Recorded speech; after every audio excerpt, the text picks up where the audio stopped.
যেহেতু ঝোল হবে তাই একটু জলটা বেশি করে দিচ্ছি। নমস্কার দিদি ভাই দাদা ভাইরা, সাধনা রান্নাঘরে তোমাদের সবাইকে স্বাগত। আজকের রেসিপি হলো পাট শাক দিয়ে চিংড়ি মাছের ঝোল। এই রান্নাটা কিন্তু খুব অল্প সময়ে করে নেওয়া যায় আর খেতেও খুব সুস্বাদু হয়।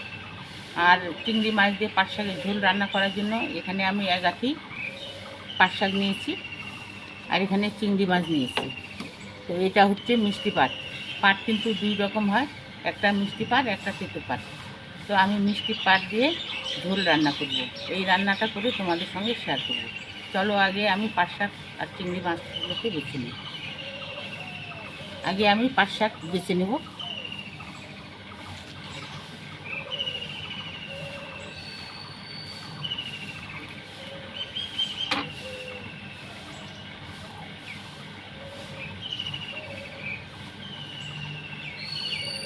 পাট শাকের পাতাগুলোকে ছাড়িয়ে নেব।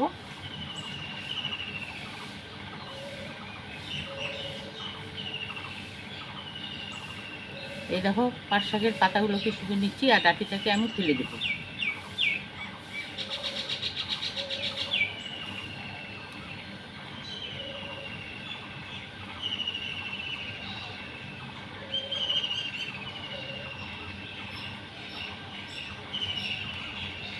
দিদি ভাই দাদা ভাইরা, পাট শাকগুলোকে বেছে নিলাম আর এখন চিংড়ি মাছ বেছে নেব। চিংড়ি মাছের এই সুরগুলোকে আগে কেটে নিয়ে নেব।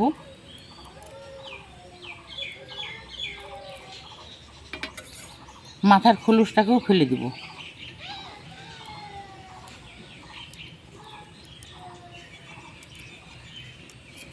মাথার ভিতরে যে ময়লাটা থাকে সেটাকে বের করে দিচ্ছি। চিংড়ি মাছের কিন্তু এই মাথার উপরে ময়লা থাকে।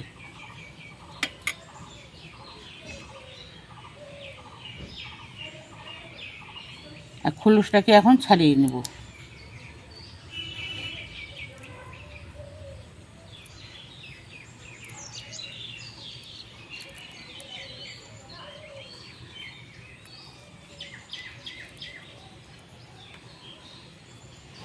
এইভাবে আমি সম্পূর্ণ চিংড়িগুলোকে খোলস ছাড়িয়ে নেব।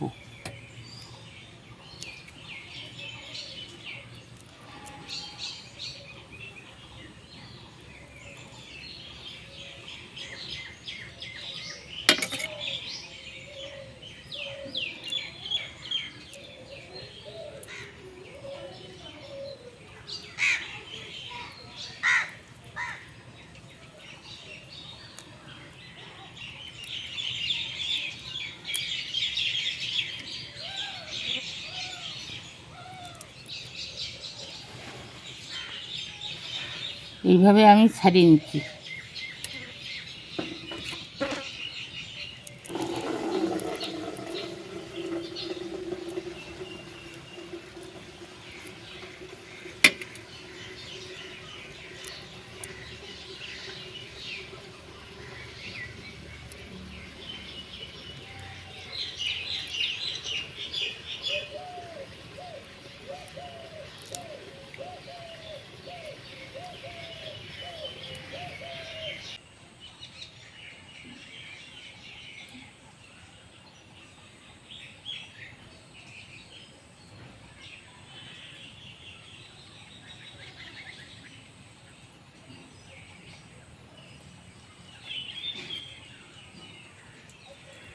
এই দেখো চিংড়ি মাছগুলোকে বেছে নিলাম।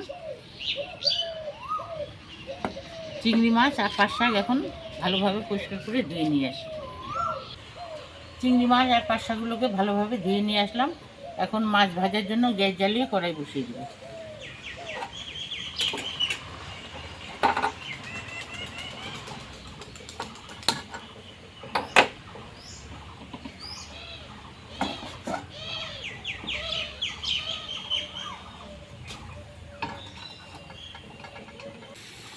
এখন মাছের মধ্যে দিয়ে দেব লবণ,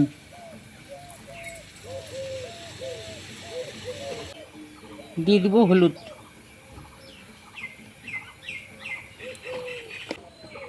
লবণ হলুদ দিয়ে চিংড়ি মাছগুলোকে ভালোভাবে মেখে নেব।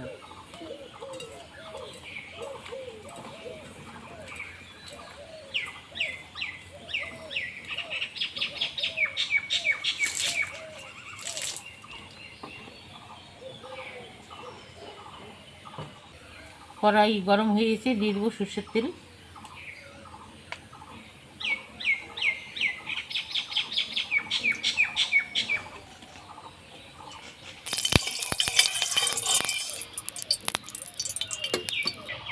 চিংড়ি মাছগুলোকে এখন ভেজে নেব, তেলের মধ্যে দিয়ে দিচ্ছি।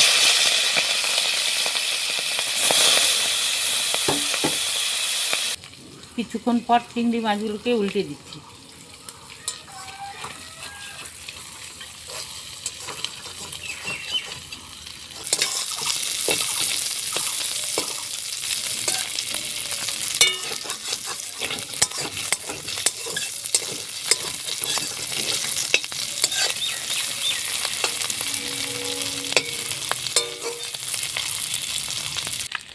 চিংড়ি মাছ ভাজা হয়ে গেছে, তুলে নেব।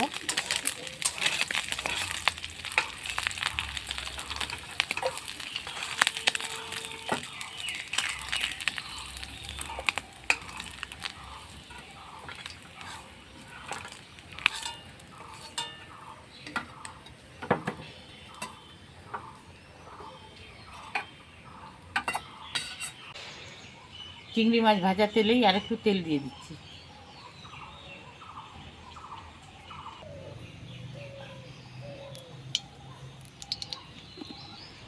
দিদিভাই দাদাভাইরা, এই রান্নাটাতে কিন্তু খুব একটা মশলার প্রয়োজন হয় না। শুধু কয়েকটা কাঁচা লঙ্কা চিরা আর রসুন থেতো করে নিতে হয়, আর সামান্য একটু জিরা ফোড়ন। তো আমি সামান্য একটু জিরা ফোড়ন আর কাঁচা লঙ্কা রসুন থেতো করা দিয়ে দিচ্ছি ফোড়নে। জিরে দিয়ে দিচ্ছি, 3-4টে কাঁচা লঙ্কা চিরে নিয়েছি আর রসুন থেতো করে নিয়েছি, দিয়ে দেবো। ফোড়নটাকে একটু নাড়াচাড়া করে নেব।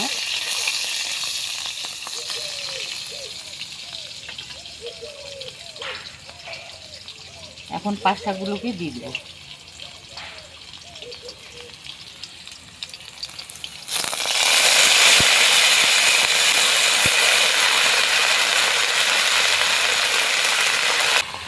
একটু হালকা করে নাড়াচাড়া করে দিচ্ছি।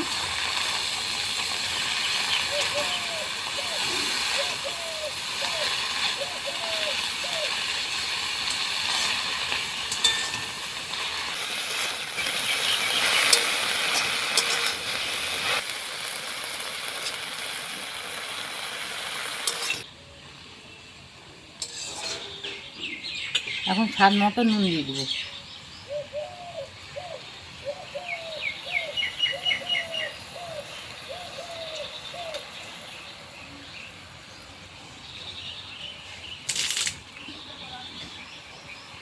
পাট শাকটাকে খুন্তি দিয়ে একটু এইভাবে ঝেড়ে দিতে হয়,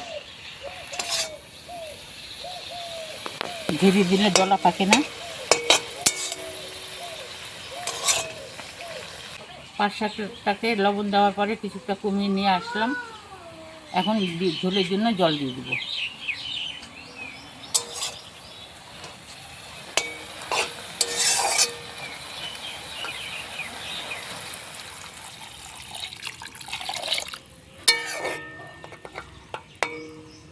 যেহেতু ঝোল হবে তাই একটু জলটা বেশি করে দিচ্ছি। পাট শাকটাকে ঢাকা ছাড়াই সিদ্ধ করে নেব। শাকটা ভালোভাবে সিদ্ধ হয়ে গেছে আর ঝোলটাকে ফুটিয়ে নিলাম। এখন ভেজে রাখা চিংড়ি মাছ দিয়ে দেবো। কয়েকটা মাছ আমি আমার 2 নাতি আছে রেখে দিয়েছি, ওরা পাট শাক খায় না, আর সম্পূর্ণ মাছগুলোকে দিয়ে দিচ্ছি।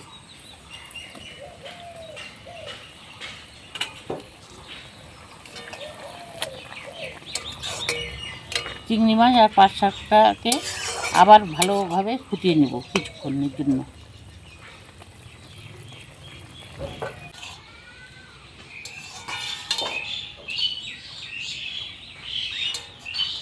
শাকটাকে কিছুক্ষণ নাড়াচাড়া করে নিলাম। শাকটা ভালোভাবে হয়ে গেছে, এখন নামিয়ে নেব আর গ্যাসের জালটাকে অফ করে দেব।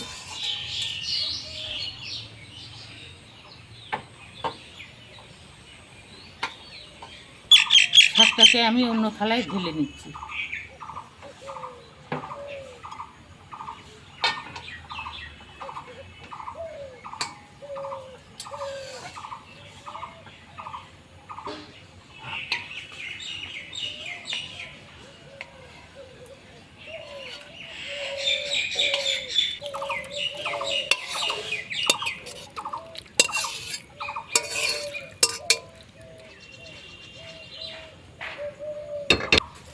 দিদিভাই দাদাভাইরা, চিংড়ি মাছ দিয়ে মিষ্টি পাটের ঝোল রান্নাটা আমি কমপ্লিট করে ফেললাম। তোমরাও এইভাবে বাড়িতে বানিয়ে খাবে, আশা করি ভালো লাগবে। আর ভালো লাগলে লাইক করবে, কমেন্ট করবে, বেশি বেশি করে শেয়ার করবে। আরও যদি নতুন নতুন রান্না দেখতে চাও তো আমার চ্যানেলটাকে সাবস্ক্রাইব করে দিয়ে আমার পাশে থাকবে। আজকের জন্য রান্নাটা এখানেই শেষ করে দিচ্ছি। তোমরা ভালো থেকো, সুস্থ থেকো, আমিও ভালো থাকার সুস্থ থাকার চেষ্টা করবো। টাটা।